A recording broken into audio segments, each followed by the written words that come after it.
Building Resilience, Pastoral Preparation and In-Ministry Support by David Sedlacek. David Sedlacek, who holds a doctoral degree, is a senior research professor at the Seventh-day Adventist Theological Seminary, Andrews University, Berrien Springs. When a person experiences the call to pastoral ministry, he or she can take a variety of paths. Some move into ministry without professional training as bivocational pastors recognized by a conference. That was my path to ministry in the Ohio Conference of Seventh-day Adventists. It was a blessing to be invited to pastoral retreats and training events. I met regularly with a pastor who was assigned to mentor me. Having already received training as a professional social worker, I was prepared to face some of the challenges people would present in my local church. In retrospect, it was not the members who loved me well who helped me grow, but rather those who challenged me in ministry. I am grateful to both groups. Most pastors, however, go through some level of professional pastoral education at the bachelor's, master's, or doctoral level. Many of our universities offer various types of professional education for pastors, but the following research explores the question of whether our pastors are adequately prepared in their training at any level to engage in their own healing journey from childhood trauma or from trauma they will experience in ministry. Below are some comments and suggestions from pastors as they reflected on their pastoral preparation experiences. Their primary suggestions focused more on classroom education regarding psychological growth, mandating or strongly encouraging counseling while in school, and providing support for family members of pastors in training. Classroom education regarding psychological growth. Pastors in our study shared that their healing journey would have been enhanced if their formal education included information on psychological growth. Integrating information beyond the strictly traditional theological classroom content is crucial. Participants felt they needed information on self-care, self-awareness, personal development, and emotional intelligence as foundational for effective ministry. In addition, they suggested incorporating clinical pastoral education, CPE, into undergraduate or graduate programs to facilitate healing and personal growth. Consider the following observations. Quote, traditional education puts emphasis on church history and languages, Greek and Hebrew, and then you get out into the field and it's, oh no, everybody's dealing with mental health. End quote. Quote, I think there might be a need to incorporate maybe a couple of classes on actually how to utilize self-care. End quote. Quote, maybe we need to give our students an experience about how to better understand themselves, the idea of social science, understanding people, and you can't understand people if you don't understand yourself. You can't help someone else if you haven't dealt with it. End quote. Quote, I would say emotional intelligence courses, social intelligence courses. I wouldn't put emphasis on a final paper. But if you are not out with the group for self-care, like having a meal with someone or playing golf or something practical for self-care, it's a failing grade. End quote. Quote, I noticed that chaplains all have to do CPE, and the chaplains who have spoken about their CPE experience have explained how healing that is. And I think incorporating that in our education at the undergraduate level would be helpful, and incorporating more classes that are geared towards personal development. End quote. Counseling while in school. Survey participants recommended that regular counseling sessions be strongly encouraged or mandated for pastoral students to prepare them for the mental health challenges of ministry. Along these lines, pastors also suggested that educational programs hire therapists to provide accessible counseling services throughout pastoral education. Quote, I would incorporate for married students or those who are planning to get married soon after they graduate, premarital counseling mandatory, end quote. Quote, I would recommend each person having whatever educational institution degree they pursue at least 2 semesters of personal counseling, end quote. Quote, we have many supervising pastors during our education, but if we can have a therapist that maybe is hired by the school, end quote. Quote, you have to pay for counseling services anyways, so put it as a class, a mandatory class that you have to take throughout your entire educational experience, end quote. Support for family members of pastors in training. Pastors often rely on their families for emotional support during their ministerial training. Participants suggested that educational programs consider providing support for the families of student pastors themselves through courses and resources tailored specifically for them. Quote, it also would be nice to have, of course, if you are married, to bring your spouse, to bring your kids in, and like this course, this semester, is dedicated to their families, end quote.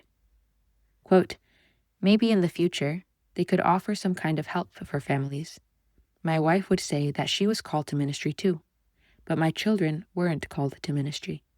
They were born into a ministry family, so some kind of care for their family, intentionality, that would be great, end quote.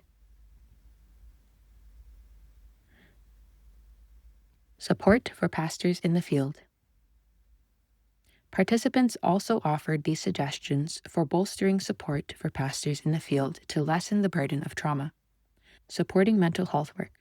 Pastors shared that increasing support for mental health care is important for moving their healing forward. Both encouragement to seek help and policy provisions to meet those situations are needed. Quote, therapy is, I'm thinking, something that should be heavily encouraged, especially as pastors. A lot of times we think that something has to go wrong to necessitate the need to see someone to help us on this journey. But I'm a gym rat and I take my physical health seriously, and I wonder why I don't have that same attitude toward my mind and emotions, end quote. Quote, in Canada, risk management is partnered with intact public entities, and they give us 80% of 30 sessions to see a therapist. Given that we work at least 40 hours, most of us are working with 60 hours a week with people, I think 100% of 52 sessions is necessary, so I can go once a week if I want to, end quote. Encouraging honesty about personal struggles and trauma. As with many religious traditions, Adventists do not want to admit to vulnerabilities or personal struggles. Our participants shared that shifting that cultural characteristic would be helpful. Quote, don't hide it, tell it. That one main suggestion would be there's no shame in revealing or just asking for help.